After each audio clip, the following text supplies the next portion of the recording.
Welcome everybody. To those of you all probably in APCJ, I'm guessing, with the exception of Ed. I'm glad to see a lot of your names again. The purpose for this call is to introduce you guys to new courseware that I've been working on for a couple of months now for the updated version of the SSL Orchestrator courseware. We did have a previous version of the SSL Orchestrator courseware, but it's a couple years old, that was available for distributors to teach. And so this is essentially a train the trainer. We don't have the bandwidth for me or for my associates, Davis, for you guys, Davis Lee, and my associate in Europe, to go out and hand train you guys on this material. So this is our version of a train the trainer to walk you through the courseware, and then of course I sent out the hands-on exercise guide so that you could go through the exercises on your own time. If you haven't had a chance to go through the exercises before this, that's fine. I think it's still very intuitive. I think this is a very intuitive product, actually. But I definitely encourage you to go through the exercises in the next few days if you get a chance. As you know, you have access to Ravello at any time, and you can do that whenever you like. So let's go through what I have intended just for our time together here. As I was stating before some of you joined, I don't necessarily think this will take a full 90 minutes. I just allocated 90 minutes so that we would make sure we had enough time to cover everything I wanted to cover. Now, some of you who are new, most of you are new to our program, those of you from China, and I don't know if there's anybody from Australia. I don't know if I see anybody from Australia. I normally would be putting out newsletters regularly, and I haven't put out one of my distributor trainer newsletters for reasons I won't go into. And I wanted to cover some of the things that I've been meaning to put into the newsletter, and I realized it was going to be too many things to cover today.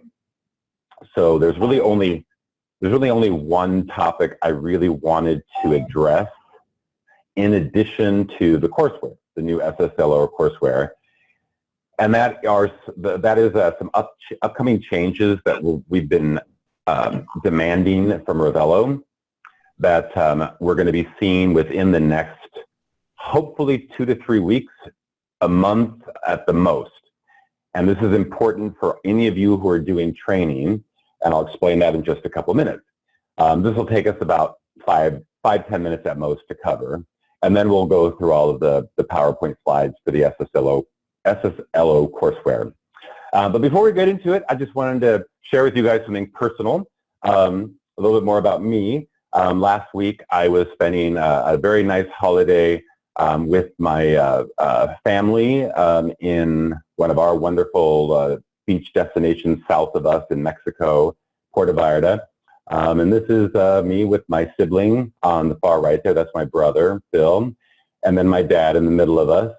And I thought you just might enjoy that because a lot of people say we look a lot alike, a lot of similarities, but this is what I got to enjoy for a whole week last week. I just got home over the weekend, and this is what we get to enjoy here in our part of the world.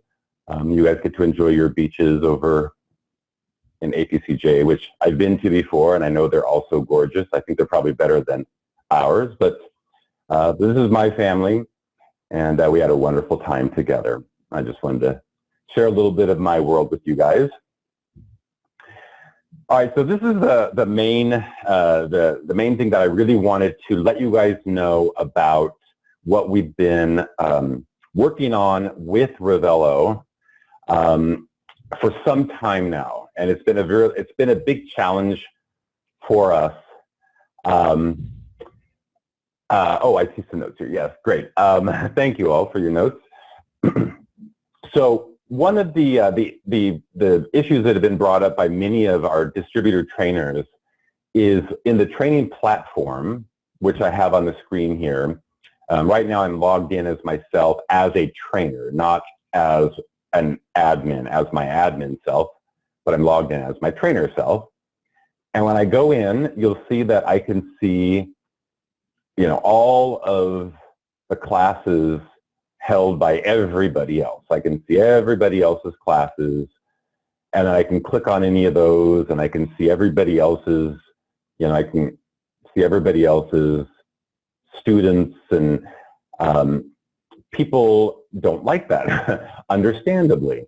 And so for that reason, a lot of the trainers have been not putting in student information because they don't want their student information visible to all of the other distributor trainers around the world.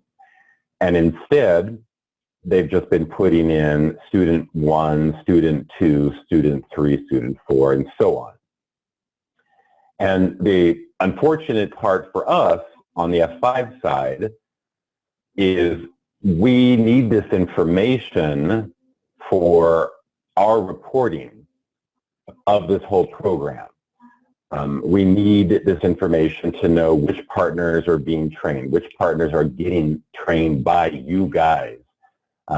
That's actually being asked for from up above, my level. And so we're getting to a point where we can no longer just provide to them a list of student 1, student 2, student 3, student 4. They want to see this. They want to see student names.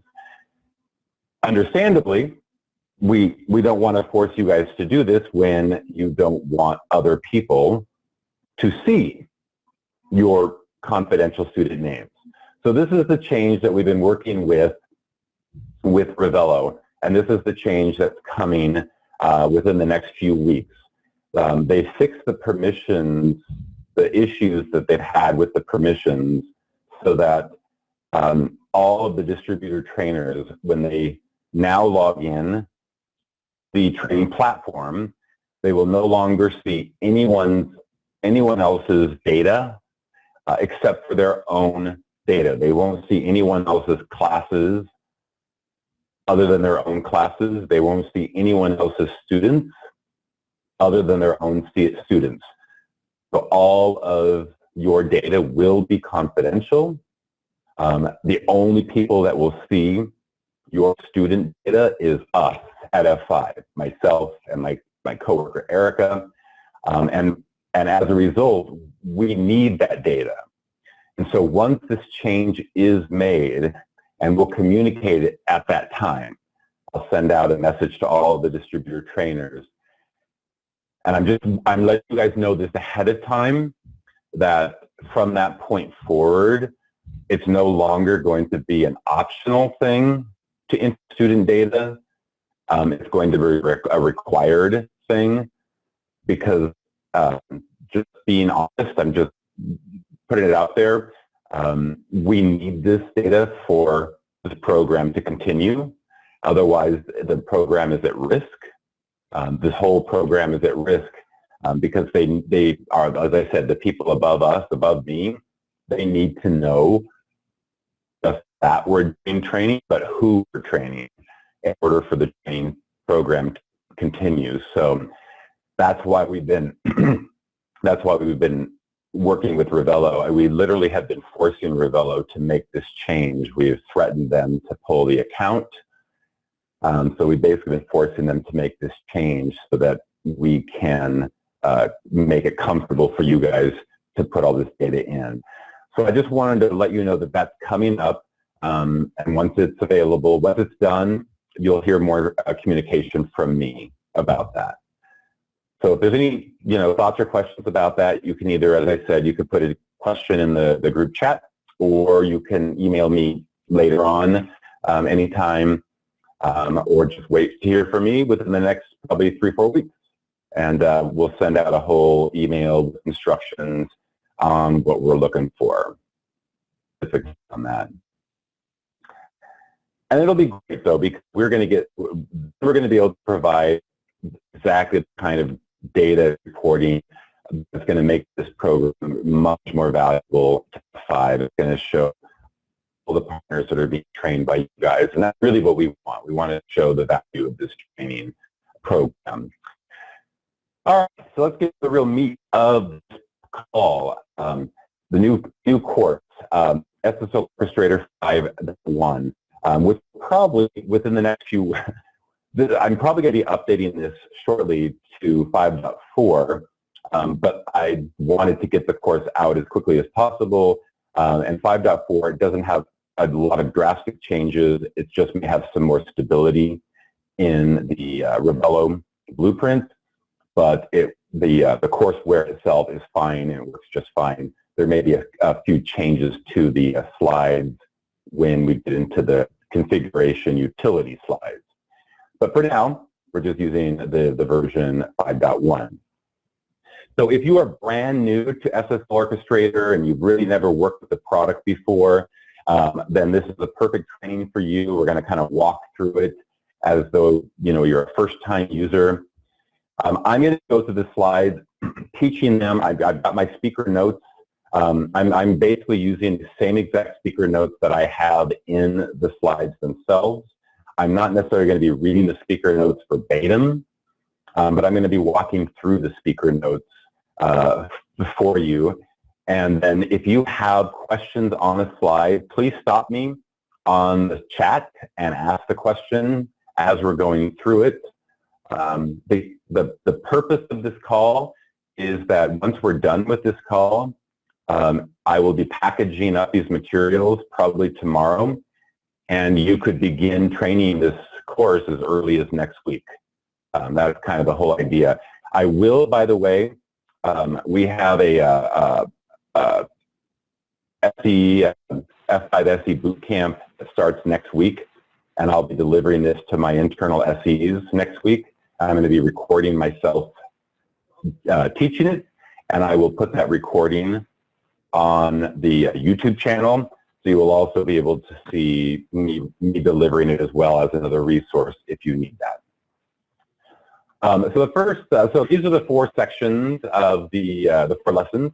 The first is just sort of the introduction lesson as we usually have. In this case, it's really just talking about encryption and all the challenges that are around encryption that organizations are dealing with. It's really painting the picture of the problem. What's the problem that we're dealing with and we're solving. And then the overview itself of the SSLO Orchestrator product. And then we have a couple of use cases that I got from my business development team that they're kind of real world use cases. And then we go through the guided configuration. This is all of the screenshots that they do in the hands-on lab. So the first slide is really sort of could be used as a grab slide. If you remember the grab, it's the question, how long has encryption been around? These are 4 answers, and you can play this any way you want. If you want to do it a hand, raise your hand, who has a guess? But this is not one of those 3. It's actually 600 BC. And if you are familiar with this device or you've seen it before, I ask, people say, does anybody know what this is called? Have they heard of this device before? This is the name of the device. It's, way back in the ancient Spartan times, and there's some speaker notes that talk about how it was used. It's just, like I said, it's an interesting analogy to introduce how long the concept of encryption has been around. But of course, today's encryption is very different. And this is a slide we've used. We used a very similar slide in the previous SSL Orchestrator class. However, the previous slide was really more of a estimation of what was coming. This is really more of this is what has come. So this was in 2016, that up to nearly 50% of traffic was encrypted. And like I said, in the previous course, it said by 2019, it was estimated that the number was going to increase Now we know that the number has increased. That the number has gone up. So we know that that number continues to go up, the amount of encrypted traffic out there. And almost 100% of enterprises have an increase in their web traffic. Now this graph's a little bit different. This graph is the number of websites that are now using HTTPS as their default protocol. For example, v5.1 switched over to HTTPS, /www.f5.com a few years ago. And what I did is I took this graph that went up until April 19, and I just did kind of a linear trend line to kind of see where that might go in the next several months up till approximately January 2020. And so in this case, now we are looking at an approximate estimate that by the beginning of next year, we'd be looking at around 60% of all websites would be using HTTPS as their default protocol. So again, the current state of HTTPS. So some of the drivers, what are the things that are driving this increase in HTTPS? A lot of things. The adoption of HTTP 2.0, the increase of that adoption. Just, the increase in the need for privacy of all of our information, the information that we are sharing across the internet. There's been a lot more things like online banking, transferring stocks and things like that on the internet. All the social media that we're doing online that we didn't do 10 years ago. Regulatory compliance, PCI compliance, and other kinds of compliance. The ease of encryption, becoming a lot easier and even cheaper in some cases to do encryption than it was 10 years ago or 15 years ago for companies. And also the adoption of web-based applications like Office 365. So these are all different factors that are causing encryption and HTTPS traffic to just be increasing every single year. So I think we can all agree. I don't think anybody that would be coming to this class would disagree that HTTPS and encrypted traffic is on the rise and will continue to be on the rise. The problem is that brings along several challenges. One of the challenges is that HTTPS is being used maliciously. It's being used maliciously by hackers to hide their malicious traffic. It's being used to hide malware. It's being used to hide application attacks. I always like to say in my classes, that, everything that we have that's good, everything that we create that is helpful to users in some way then gets exploited by somebody. And then we have to find a way to protect it or to make it safer. It always is the way. So now we have SSL encryption and it's being exploited. Now therein is one of the challenges is with our SSL encryption is it's being utilized maliciously. We also have another challenge with SSL encryption is it's causing this overburdening all of our devices on our network, specifically in this case with our outbound traffic. So here we have a client on the inside of the network and they're sending data in a request to the internet. And we have this traditionally set up daisy-chained network design. And this client is sending an SSL request to, let's say, their Google.com, which uses HTTPS. And so this request has to go through several different devices. So for each device, it's going to arrive encrypted. And so for that device, the only way it can do anything with that is it needs to decrypt it first. Then once it's decrypted, it can then inspect it and do whatever it needs to do with it. And then it needs to re-encrypt it and send it along the chain, the daisy chain. Then, of course, the next device has to decrypt it, inspect it, re-encrypt it, and send it along, and so on and so forth through this chain of however many devices we have in this traditional daisy chain architecture. And the problem is in some instances, not all of these devices can even do this. Not all of them have visibility for SSL traffic. So in some cases, we are blind to the SSL traffic altogether. That's one challenge in itself. There are other challenges as well. When you have all of these different devices that are daisy chained together, we also have multiple points of failure. Any one of these goes offline. If we don't have a high availability in some manner, that could be a stopping point for the traffic.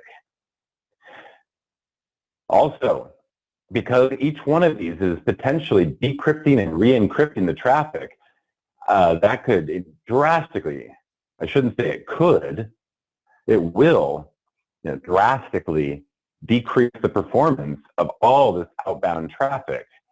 And if you have one or two devices that are just slower, older devices that are decrypting and re-encrypting every outbound request, we're just going to see a huge decrease in performance of all outbound traffic. So big impact on performance and the capacity of how much traffic we can get out there, usage and oversubscription as well, depending upon what our subscription usage is, our subscription model is for any of those devices. These are some of the different quotes that we have these in the old slides as well, but they're still very relevant. These are real quotes coming from companies. Our FireEye has gone from effective to irrelevant because it's blind to SSL traffic. It's now irrelevant. Their FireEye is completely irrelevant.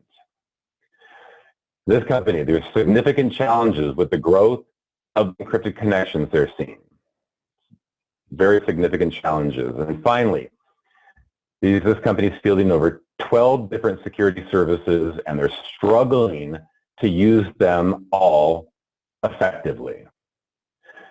So a lot of challenges. They need help with all these challenges that SSL encryption is causing. Again, we can't get away from SSL encryption. It's necessary.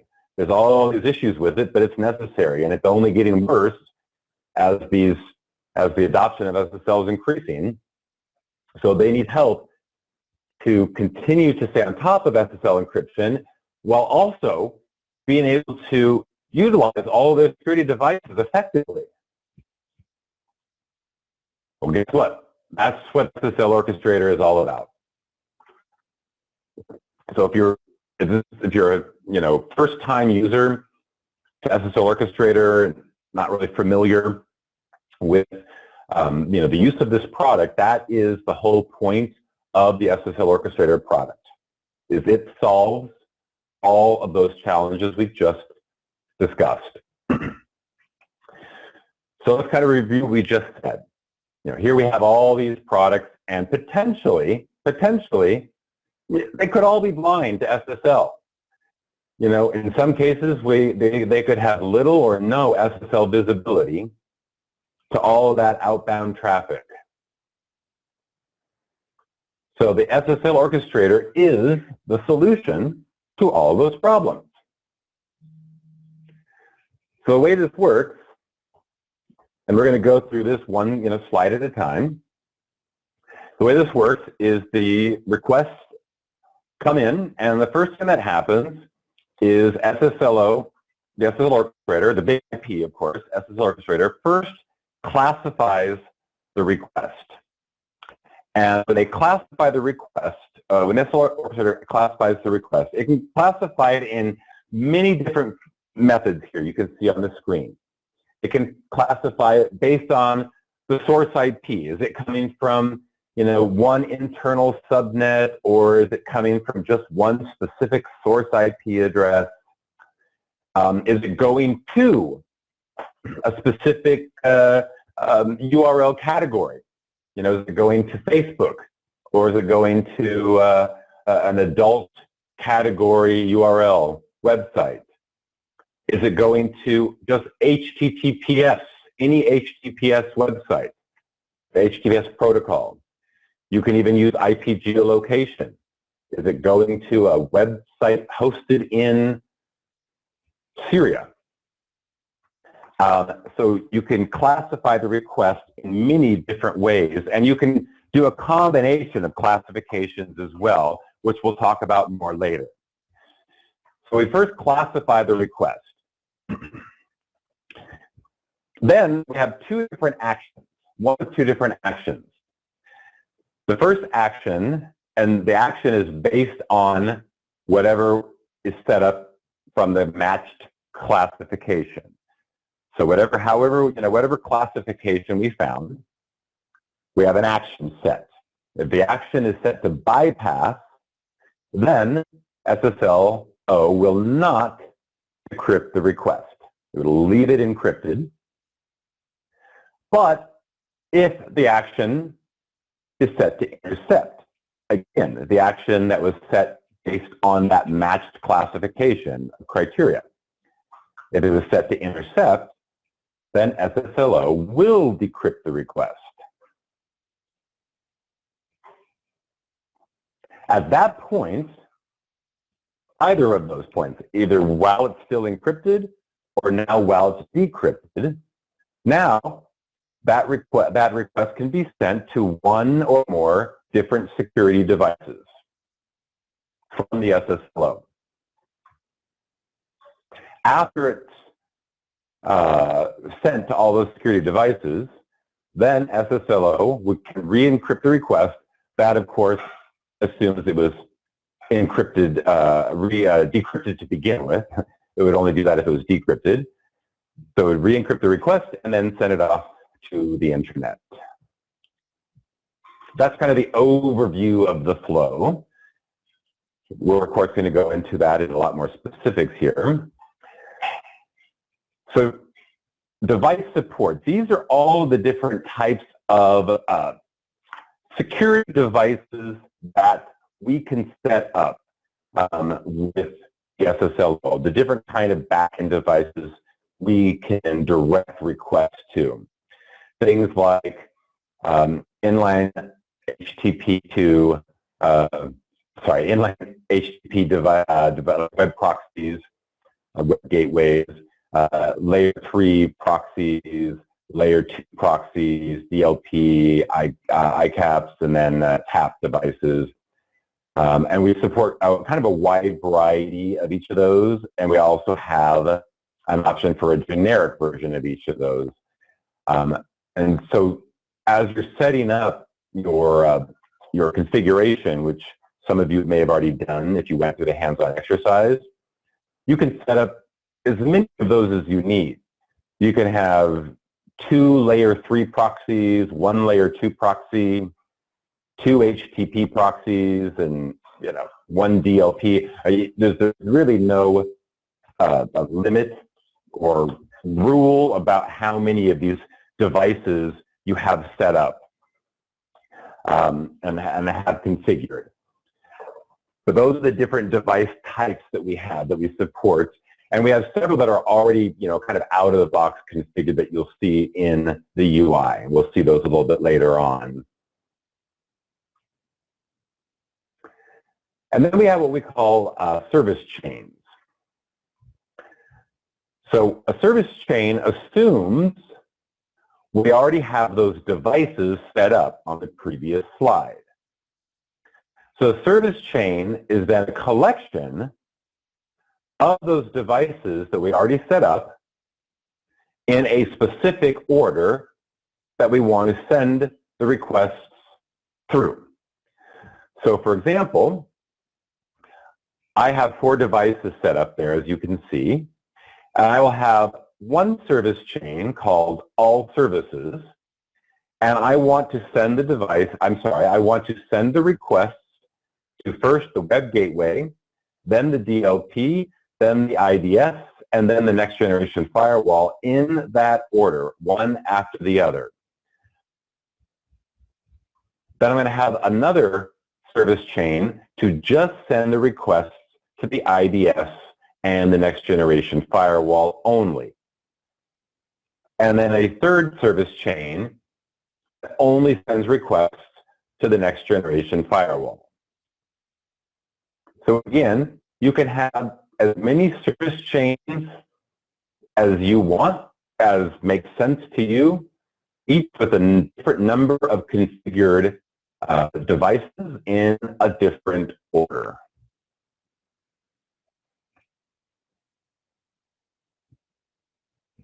Once we have these service chains configured, we can now use those when we create different SSLO configurations, which we also can call them SSLO traffic flows.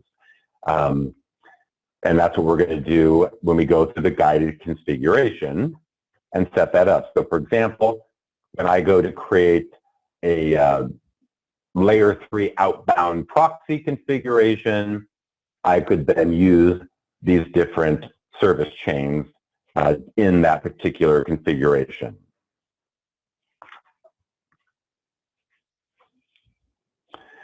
So the next thing we have is the security policies. So security policy is going to contain all of the rules that control how the traffic is processed through the SSL Orchestrator. Let's take a look at that. So here's that client that you see up on the top of the screen. That's the same client, it's just smaller down there at the bottom. So remember earlier, we used the term classification. As a reminder, these are some of the things we could classify on: IP reputation, source IP, destination IP, URL category, and so forth. So for example, I decided that I want to have a classification for all requests that are going to a specific IP geolocation destination. For all of those requests that are going to that destination, I've chosen that I want to do the intercept action. As a reminder, that means that those requests will be decrypted by the SSLO. I then want to send those requests to the service chain that goes just to the IDS and the next generation firewall. Then those requests will need to be re-encrypted before sending them out to the internet. That line is a security policy. That is one security policy. It defines a traffic flow through the SSLO. I also want to identify any requests that are going specifically HTTPS protocol going to financial websites, like online banking and so forth, because those those outbound requests from my employees and such, I should not be encrypting those. I should be leaving those alone. And so for those, I'm going to be using the action of bypass, which again does not decrypt. For those, I'm just going to send them to the service chain for next generation firewall only. And we don't need to re-encrypt because we never decrypted, so we just send it out to the internet. That is a second policy, or a second rule, I should say. This is the second rule for my security policies. And then I'll create a third rule. For this rule, I'm going to identify all of the requests from my internal subnet. And all those requests, I'm going to intercept them and decrypt them. I'm going to send them to all 4 of my services and then re-encrypt them and send them out to the internet. Now, notice, just like firewall rules, the order here is very important because the HTTPS and financial category needs to be above the internal IP subnet rule, because if it wasn't, then all of the requests from the internal subnet, including those going to financial websites, may get intercepted before they got bypassed. So the fact that I had this rule here before this rule ensures that these are all going to be bypassed and everything else will get intercepted. The only exception are all the requests that are going to a specific geolocation that I've already identified for whatever reason that I want to go here. So this identifies all of my security policies. This is the security policies. It identifies all of the traffic flows for the SSLO.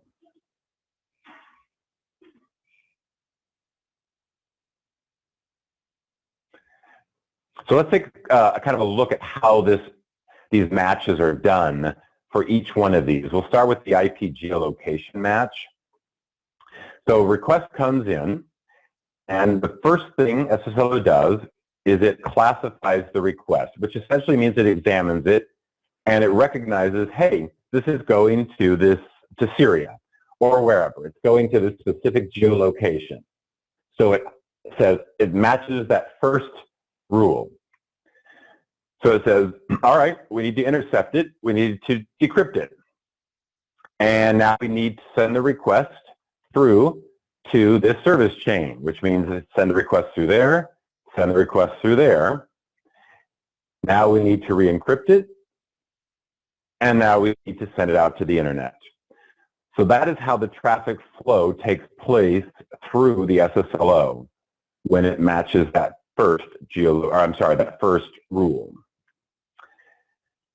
The second request comes in, we classify it, we recognize it, it's a financial site, so it's going to match the second rule, doesn't match the first one. If we bypass it, so we don't decrypt it, it's only going to go through to the next generation firewall. We do not have to re-encrypt it, so after going through the firewall, it simply goes out to the internet.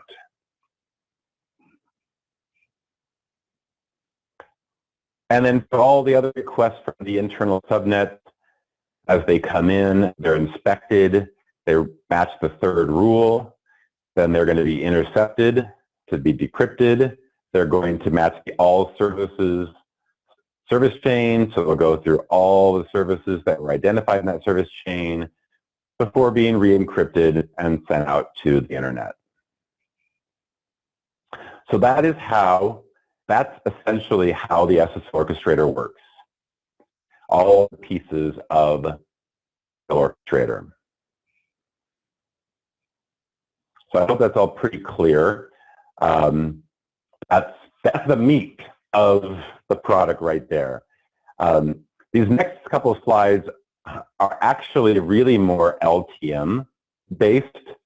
What I'm going to show you, these aren't really SSL Orchestrator features. These are LTM features. What we call them are things, I think we call them, I've got to move my title by here because I can't read this. Forgive me, I don't think I can. I think it says dynamic scaling. So for example, all these devices that we support, those devices are actually, when we create them with the SSLO guided configuration, those devices are actually just pools. They just become pools on the big IP. And as a result, because they're pools, we can add additional devices to each one of those. That means we can have high availability for each one of those devices. So now we got high availability for any and all of our different devices.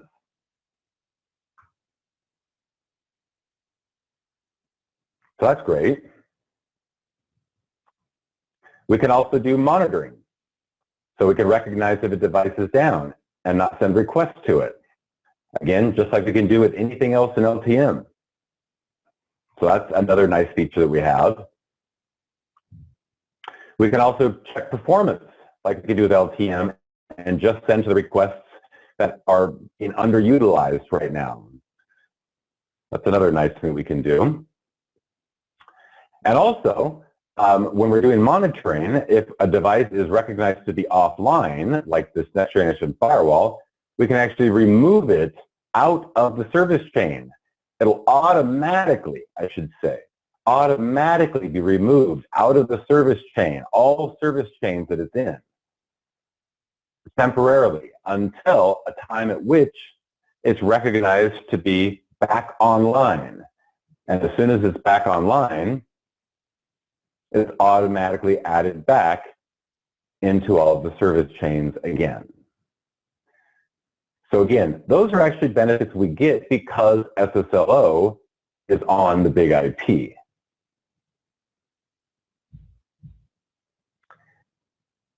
In addition, we can also take advantage of the big IP as we're kind of building up our device support. We want to continue to explore new devices, security devices. You know, one of the benefits of using the big IP with SSL Orchestrator is we're not trying to, pigeonhole customers to just using F5. We're saying, hey, explore other devices. F5, we don't corner the market on all the security devices, so, use the other devices for what they're valuable for, and we're going to try to help make that easier for you. So let's say a customer says, hey, we want to test out a new device. We want to test out the Squid DLP. We need to do this as easy as possible. We don't want this to be a difficult and cumbersome process. We make that very easy with the SSL Orchestrator. All they need to do is go in and create a new device in the SSL Orchestrator. That's really easy. Create a new device. Then you can create a new service chain. You can create a new service chain very easily. And then you can just create a new rule. So here I've created a new service chain called Squid and Next Generation Firewall. And I'm going to create a new rule. And the new rule is going to be at the very top of my list. And I'm just identifying a couple of source IP addresses for the testers in my company. 2 or 3 people whose source IPs are in the same subnet as the bottom rule, but I'm going to put the rule at the top.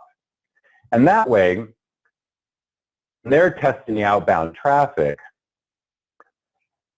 and we examine it, their request will match the first rule, and we can identify all the requests for certain go through their device, or excuse me, the new device. So we make it really easy to add these new devices, and then of course, when the time comes, then we can just simply add this new device, boom, into any one of the existing service chains.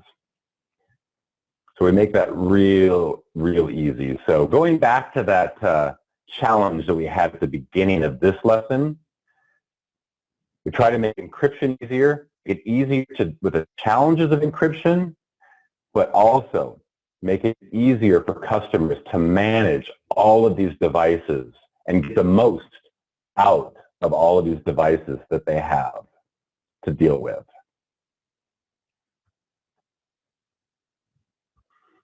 All right. Last part of this lesson here is just talking about the 6 different topologies that SSL SSL Orchestrator supports. You see the 6 on the screen here. I've got a slide for each one of these, so I'm not going to read through these on the screen. We'll just kind of go through them one at a time. Starting with the L3 explicit proxy. With the L3 explicit, this is also, I think I've got a call out for this, so forgive me here, I can jump ahead. So the L3 explicit assumes that the users in this case are on the inside of the network. These are internal clients, and what they need is outbound access. So they need internet access. What happens when we create the SSLO configuration is the SSLO configuration, and this is part of the, I add this as part of the training for you guys to understand, but this isn't necessarily part of I wouldn't necessarily make this like part of the marketing materials per se. I wouldn't, go in and state this as part of the fact list. I'm telling you this because this is sort of how the SSL Orchestrator guided configuration does what it does. What happens is when you go through the SSL Orchestrator configuration, what happens is we end up with a virtual server on the big IP. And the virtual server is only listening on the internal VLAN, and it's listening on an IP address and a port. In this case, it's port 3128. And what needs to happen is all the clients, we're using an explicit proxy. All of my internal clients need to have their browsers configured for that IP address and port. In this case here, I have my proxy set up for 10.1.20.50 and port 3128.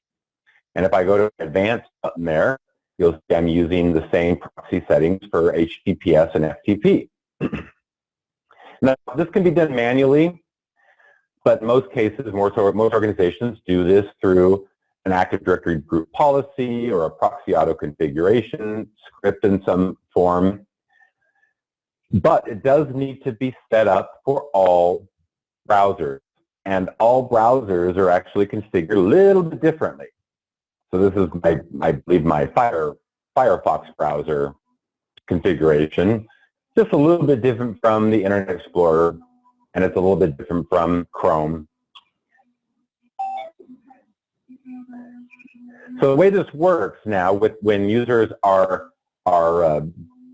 trying to get outbound access, anytime this user is now going to do anything HTTP, HTTPS, or in this case FTP, and if they're going to do something is using one of those protocols, they're going to go to that virtual server, which means they're going to go to the SSLO. And the SSLO is going to intercept that request. The SSLO is then going to send that request to any of the configured service chains. And that's the whole purpose of doing this. That's the reason why we do this. We want to have the flexibility of using those security devices. And then once we've gone through all those different security devices, then the SSLO will send it off to the internet. One second here, I'm trying to mute somebody there.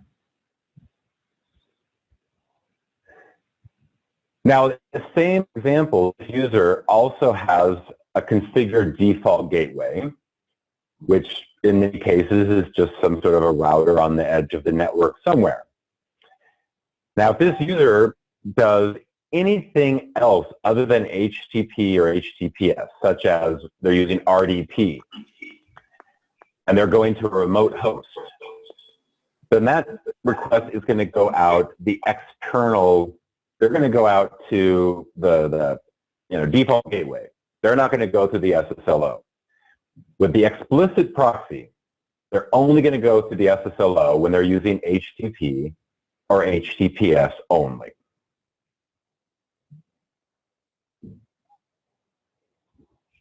But then we also have an L3 transparent proxy. In case I didn't clarify on the last one, that was an L3 explicit proxy. The L3 transparent proxy is also referred to in a guided configuration as an L3 outbound. So L3 transparent equals L3 outbound. It also assumes we have an internal client that needs access to the internet. They still have a configured default gateway. Now in this case, the default gateway could be an IP address on the big IP itself. It could be. It may not be, but it could be. For example, it could be the big IP's self-IP address on the internal self-IP address. Now, when we run through the guided configuration and we set up this SSLO configuration, again, it will create virtual servers for us, but this time it actually creates a couple, one or more virtual servers for us, and there's 0.0.0.0 virtual servers listening on all ports. One for TCP, probably one for UDP, and they're only listening on the internal VLAN. So what happens is now if this internal client is going to try to go to the internet, we go back there for a second, they're going to try to go to the internet, they're going to send the request to their default gateway. The default gateway is the big IP. The big IP is going to receive it on one of those virtual servers, in this case TCP. So the TCP virtual server is going to receive it, which is the SSLO configuration, which means it's going to go through any and all of the devices in the service chain. The service chain, again, remember, could be different for any one of those rules. So remember, just remember, for each of these examples I'm showing you, the rule could be different for every one of these requests. They could match a rule that sends them through one device or 3 devices. Each one of these examples, I'm just showing you all 4 of the devices, but it could be different for each one of those. Now the difference here, though, is that if this same user is going to do a different kind of protocol, let's say they're going to go to Skype, that's not using HTTP or HTTPS, well, they're still going to send it to their default gateway, and their default gateway is still going to pick it up using that virtual server of 0.0.0.0 on all ports. So now the transparent proxy, the L3 transparent proxy, will work for all traffic, not just HTTP and HTTPS traffic. Now, not all companies do use the big IP as their default gateway. Sorry. Oh, as a reminder, what I just showed you, that traffic could have been recognized as a different type of traffic and could have gone through a different service chain. So as I said, not all companies use big IP as their default gateway. They may still be using a router. In that case, the big IP would just simply be the next hop in that traffic chain. But we would still do the exact same thing. We would still receive the request from the router and send the request through the service chain and out to the internet. So the nice thing about the L3 transparent proxy is it doesn't require modifications on client workstations to do the explicit proxy setups. Now, in these examples, all of these different networks, all these different devices could be on different, and typically are, on different networks. We have the internal network, we have the external network out there. Each of these different security devices are on different networks because the L3 proxies are routable. So the big IP can route the traffic to all these different networks. It's acting as an L3 proxy in this case. Both of these last two configurations, it's doing L3 proxy work. My apologies, I can't read the top of my slide, so I think this is my, just need to move this out of my way. Oh, my inbound proxy, okay, sorry. All right, so the inbound proxy is also known as a reverse proxy gateway configuration. This is where I have applications stored inside the network. Now here I'm showing you an LTM with virtual servers. It does not have to be an LTM with virtual servers. These are just any applications inside the network. Any ADC, any application delivery mechanism with applications using publicly available IP addresses. In this case, the clients are on the outside of the network, and those clients need access to those applications inside the network. So now, when we create the configuration using the SSLO, now we end up again with a virtual server, but the virtual server is now a 0.0.0.0, either port 80 or port 443 virtual server. And it's listening on the external VLAN. And all the big IP is doing, all the SSLO is doing, is it's a hop. It's a routed hop on the way to the eventual destination. And the routed hop is just there so we can simply do this.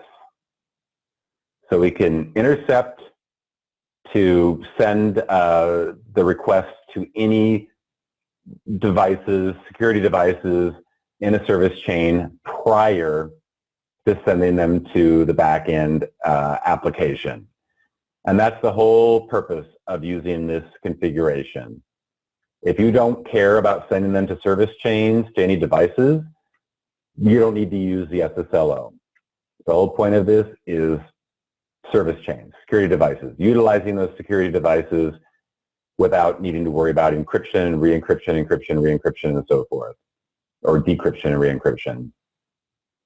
And again, just like the last example, this is an L3 proxy, so all of these could be on different networks. These next two slides, I need to make some changes to, so I'm going to kind of give you the almost done. These are the L2 versions. The main difference with the L2 versions is that all of these devices are now on the same, generally on the same network. And the big IP is literally just in line, so it's not going to be doing any routing whatsoever. There's no L3 routing at all. So all the big IP and all the SSLO is doing in this case is it's just catching the requests en route to the router and passing them along to the devices prior to sending them to the internet. And so that's the L2 outbound. It's just sitting there in line. The L2 inbound, very similar. The device, the applications are on the inside of the network. The client is on the outside of the network. And the SSLO is just in line to that. And it's just picking up the requests, sending them to the other services before sending them to the back servers. So it's very similar to the L3 versions of each. It's just not doing any routing amongst the devices. And then the final one is the existing application topology. This sounds a little bit like the L3 inbound, which hosts applications. But the difference is this time it is for hosting virtual server applications. So there's an application right there, 10.1.10.20. But in this case, it has to be a virtual server. We're only talking about virtual servers. And it has to be a virtual server on the big IP system that the SSL Orchestrator is on. So we're literally using the SSL Orchestrator for an application on the big IP, the same big IP. And that is pointing to a pool of servers inside the network. The reason we're doing this is because we're assuming this virtual server, it already has the benefit of all the SSL management. You know, we already know that this can do SSL decryption and encryption. It's on the big IP. It doesn't need SSL Orchestrator to do all of that. So you might ask yourself, well, then why are we doing this? Why do we need SSL Orchestrator in this example? And the only reason we have this topology is for this. Oh, okay, so let me rephrase. So clients can already do this. Clients can already access this application. So again, now let me restate my point. So why do we need SSL Orchestrator to be a part of this? Now, it's so that we can do this, so that we can add this to the mix. If we want to add any services, you know, devices to this communication, to this traffic flow, that's where we can add the SSLO to it. Otherwise, you don't need it. But if you want to be able to inspect those incoming requests with your Palo Alto or your Cisco, that's where you would use the SSL Orchestrator topology and make it really easy to do that. And in addition, you can also use those inbound security policies. You also get the SSLO analytics and other stuff as well. All right, doing pretty good time for time here. These next couple of slides are just a couple of use cases that show a couple of real-world scenarios that I was given that show how you can kind of use these concepts together. That I did not come up with these. These were given to me, so I'm going to refer to my notes here just to make sure I'm not missing anything for you guys. So this first one here, this first use case, this is an organization, this is kind of what they wanted to accomplish. They want to be able to detect and prevent known attacks using their next generation firewall with antivirus and IPS features as well. They want to detect and prevent unknown attacks as well using advanced sandboxing. They want to detect potentially suspicious traffic using machine learning, and they want to store all of their network metadata for future forensic analysis. So this first use case, we're calling it the next generation firewall plus advanced sandbox plus network forensics. So we got the traffic coming in, and what we've done here is we've created what we've called a couple of zones. Now these zones really are just two, these are just two different, service chains. These are just two different service chains that we're sending to, two different service chains of devices, that's all. But we're calling them zones for the purposes of the security world. Now in this first zone, we have what we call an APT attack. An APT attack, this is an advanced persistent threat attack, where a person or group gains unauthorized access to a network. They remain undetected for an extended period of time. And a lot of organizations, there's a lot of different organizations that have devices that help with this, and they all will claim that they can help, that they can prevent. You know, they all say that they're the best, that they can do what needs to be done to prevent these APT attacks. But, you know, as we all probably know, really no single solution out there is going to protect everything 100%, including us, sure. The best defense for anything is combining different security solutions together to get the best out of one or two, or I'm sorry, to get the best out of 2 or 3 different solutions. That would be ideal. And that's what we're going to do in this APT protection zone. That's what we can do with these service chains, is we can kind of pick the devices that have the best options and then sort of pick how we want to, go from which device to which. Remember, we could pick which order we want to go from which device to which. So for example, they may want to use the FireEye device because they've got the advanced malware and they're really good at targeting APT attacks. And maybe they want to use Symantec for analyzing the traffic. They got the advanced sandboxing. It's machine learning technology. But maybe they don't want to use Symantec. Maybe they want to use Palo Alto's next generation firewall because it's got the threat prevention package that has the IPS and antivirus and sandboxing. Of course, they could also add Symantec solution as well and have 3 items in here. Again, the key is they have total control. They could put as many devices in this service chain as they want. But ultimately, what they decided to do is go with the Palo Alto next generation firewall for the next generation firewall, so they can use all the application filtering rules that are available and the IPS that's available, and then also the Symantec for analyzing the traffic using the advanced sandbox and the machine learning. They found that combination is really powerful for stopping APT attacks.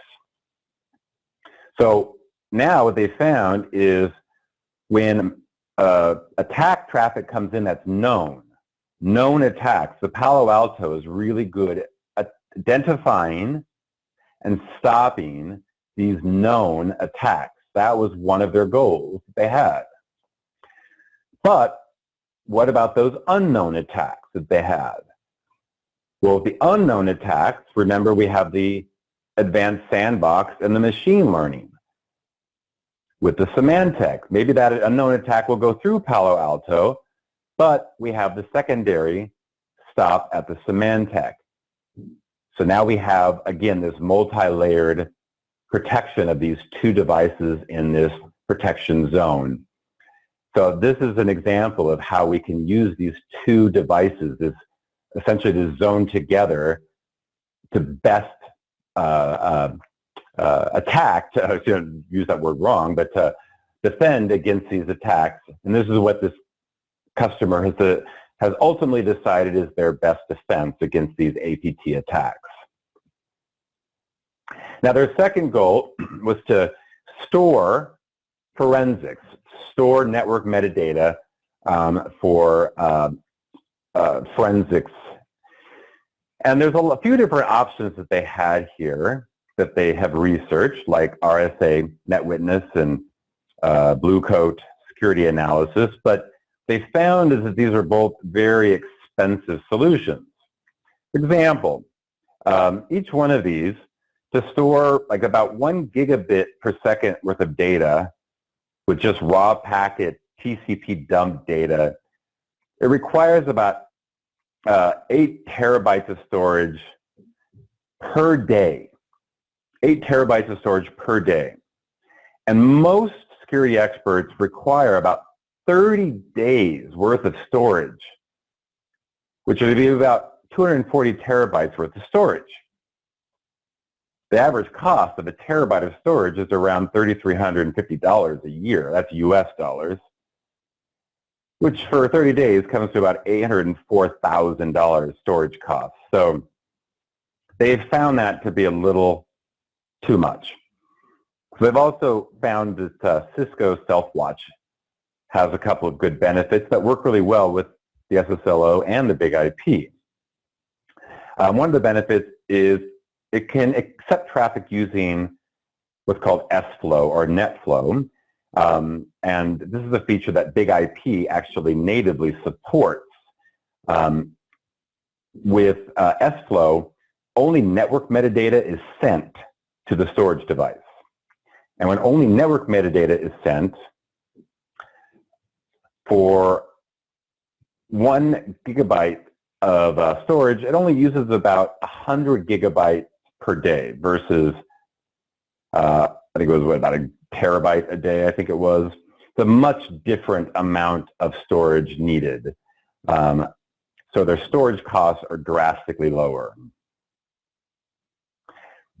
In addition, this product, StealthWatch, also supports what's called mirroring, which means that when requests are going to the APT protection zone, they can also be mirrored to the second zone. So as traffic is going to the first zone, it can go to the second zone. And the Cisco StealthWatch also includes machine learning.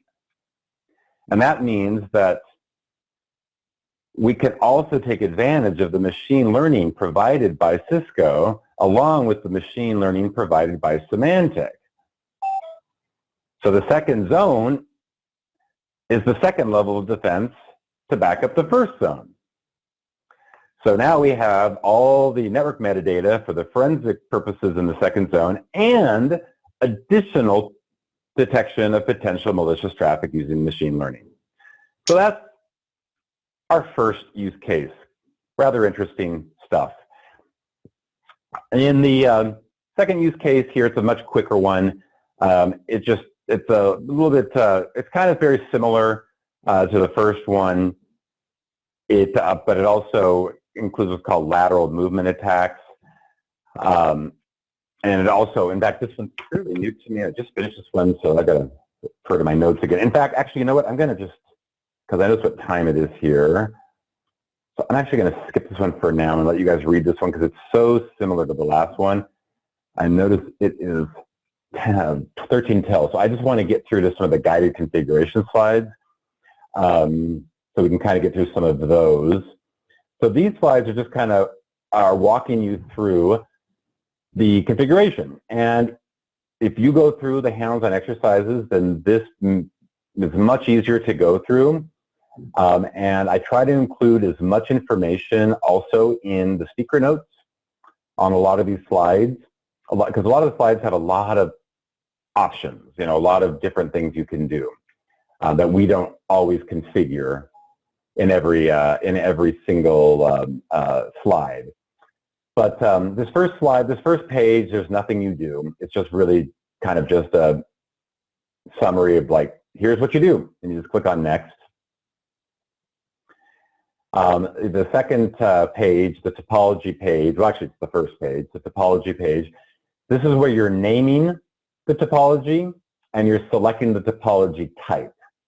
So after giving it a name, and one thing to note is you'll see this SSLO underscore. That's going to append that to this name. So this is going to become part of the name of this, which I personally don't like, but that is what it is. If this is going to be a transparent proxy, which this one is, then this is going to be very important. If you want them to only be able to do TCP-based stuff with a transparent proxy, TCP would be appropriate. But if you want them to be able to do all kinds of, outbound traffic with that transparent proxy, you would want them to be able to choose any here. Keep that in mind.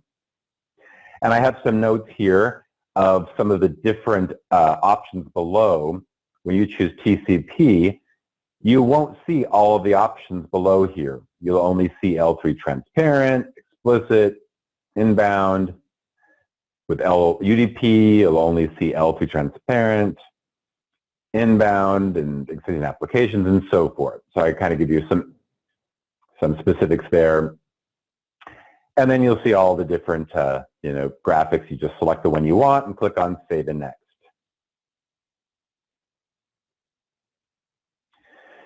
On the SSL configuration, this is where you're setting all of, obviously, the SSL configuration settings. For the CA certificate keychain, this is where you're setting up what is going to become the new CA for all of your internal clients.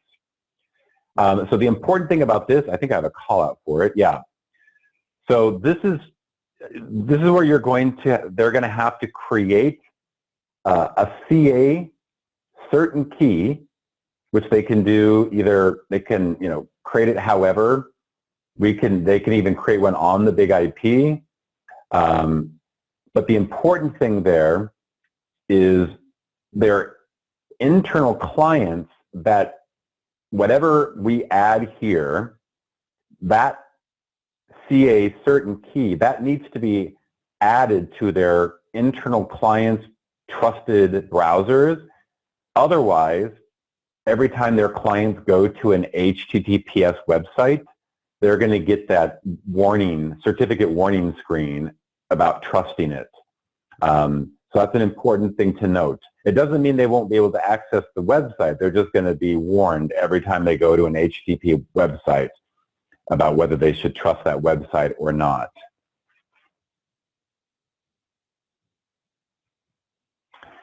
And down here, this bundle, this typically is a fine bundle. This already contains pretty much everything you typically need. But again, these are some of the settings I was telling you about, that there's so many settings on each one of these. I don't recommend you try to go into all of these settings for every single class. You really would never have time. The services is probably the hardest thing to cover in your class, and I'll tell you why. So we'll go in and we'll click on Add Service here. And these are where you have all these different service types. You got the inline layer 2 services. You got the HTTP proxy services, the ICAP services,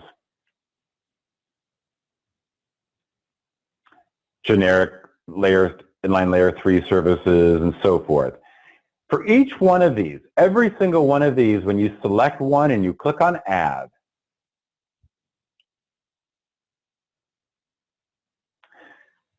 the settings on this page are going to be different.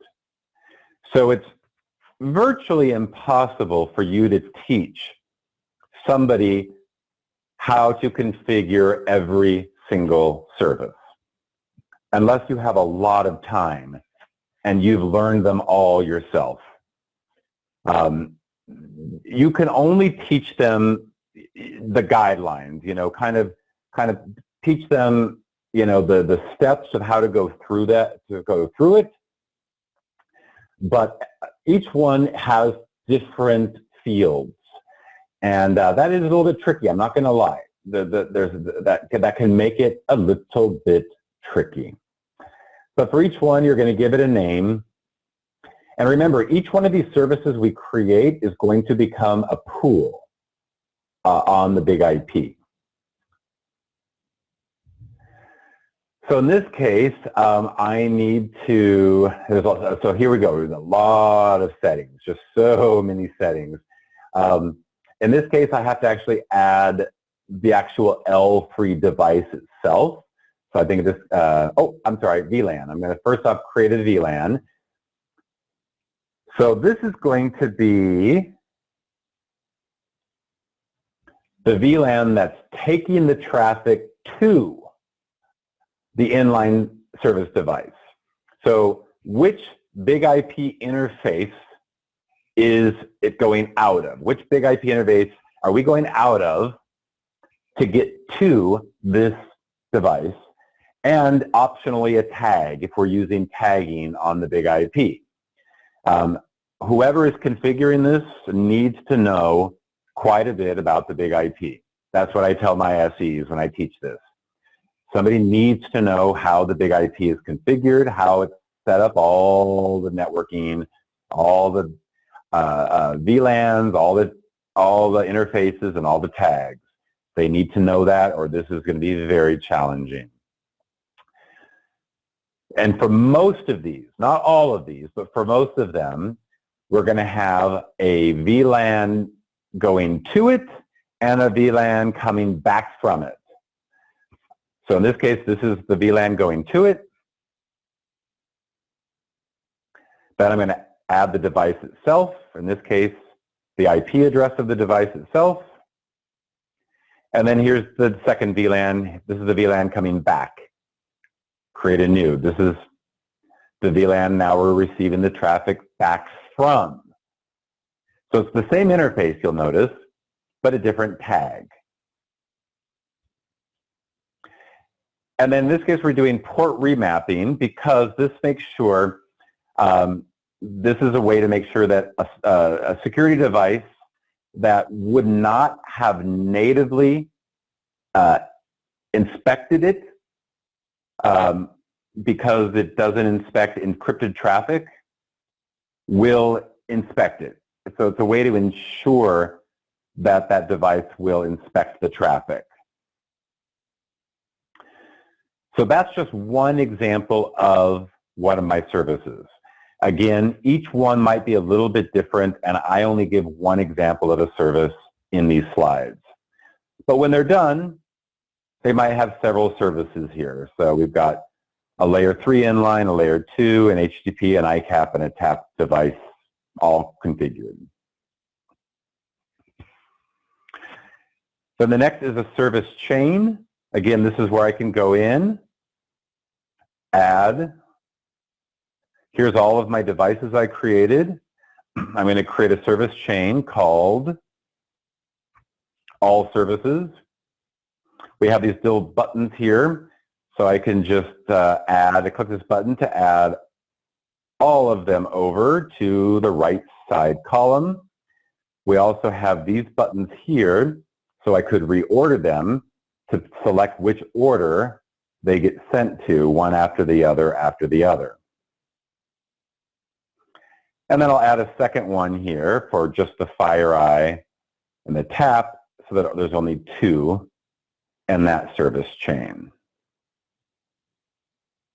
And then I've added a third one for just IPS only.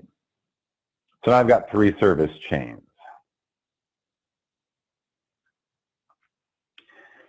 The next step is the security policy.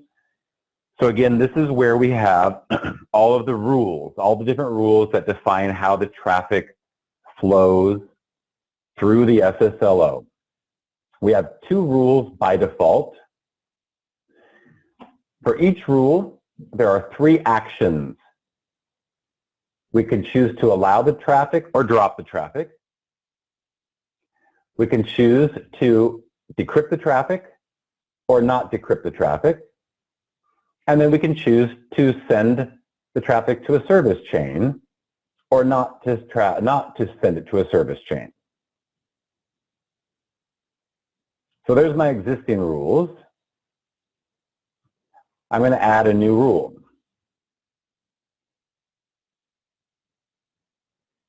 I'll give it a name. This will be my rule to not decrypt anything going to financial URL categories. So I'm going to call it financial bypass with an underscore, of course, because we can't have spaces in our objects. Then we have our conditions. These are all those classifications we talked about earlier. Remember the classifications of, IP, client IP, or IP geolocation, or category, URL category, and so forth. So this is where we're going to set up all those classifications. So I'll start with an SSL check. Is this an SSL request? Yes or no? I'm going to say yes, true, it is an SSL request. Then I will add a second condition with the plus sign.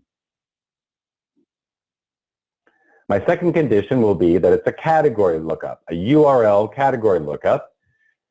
And then I'm going to add 1 or more URL categories. In this case, I added a couple of confidential, user confidential URL categories.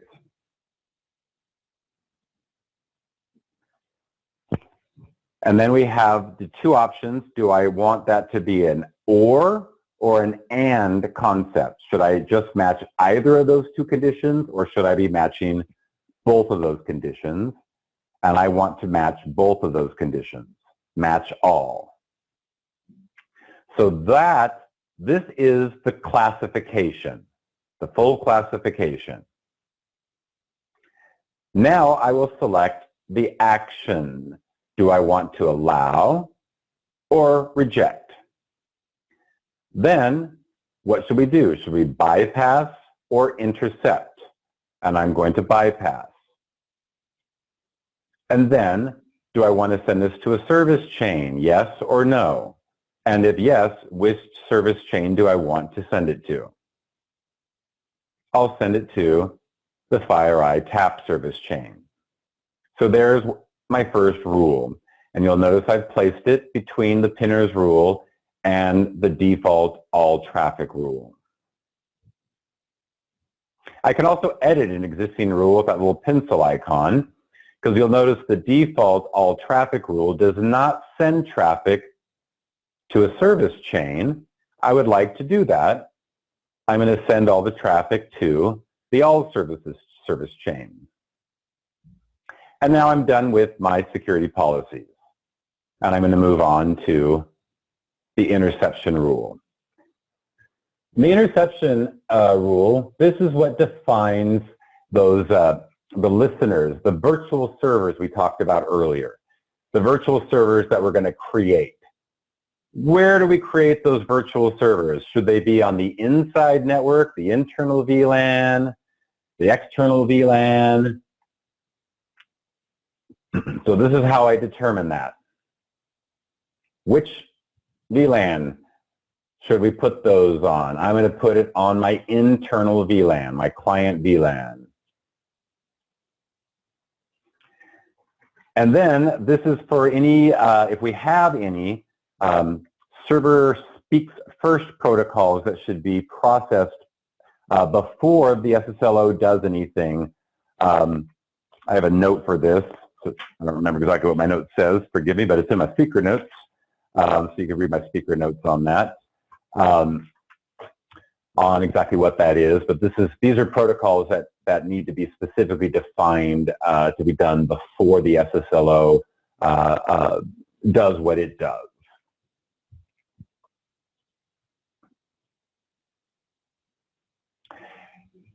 And then finally, this is sort of going out. How do we get out to the internet? So SNAT and default gateway stuff.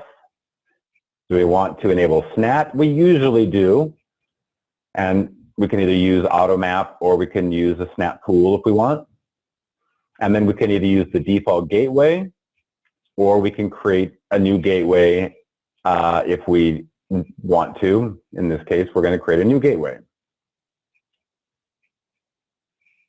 And our last step is the summary step, where we can do a couple of things. We can click on that little triangle to view each one of our sections and see all the things that we set. We could also use the pencil icon to edit any of our sections. When we're done, though, we could then click on the deploy button and deploy out our changes. And then once we're done, we would be presented with our dashboard. And at the bottom of the dashboard page is where you would now see our new deployed topology.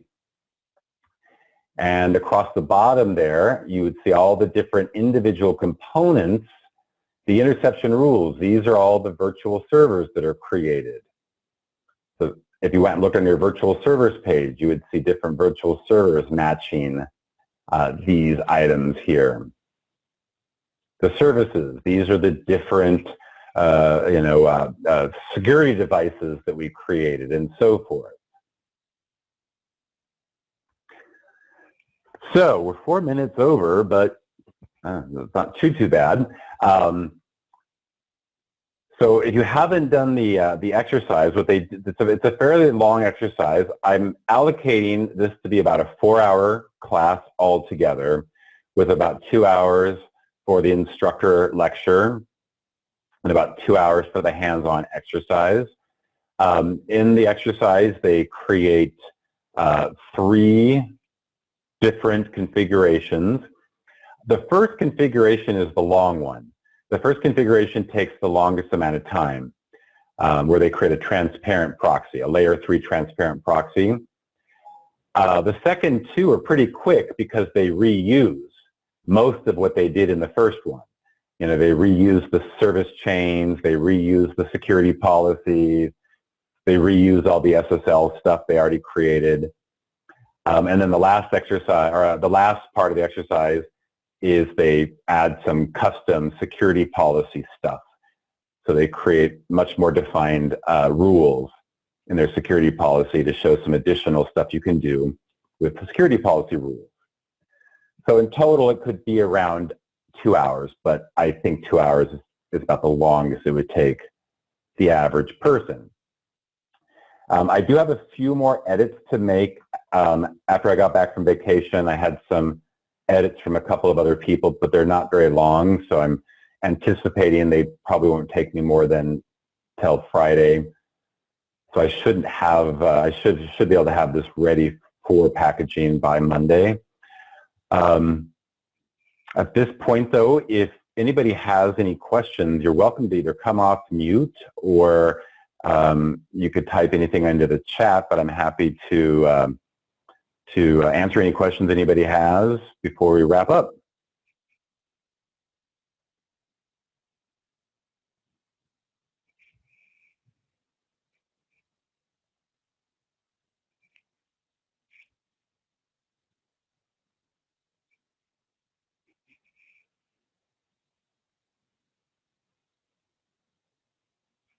Unless you're unable to mute, because I muted some people myself.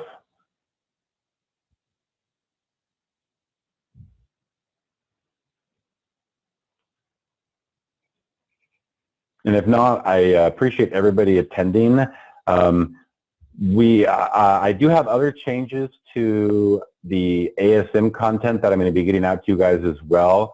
That's coming very, very, very soon. I've already made the changes. I just haven't really announced it. But yes, please do practice, practice, practice, Paul.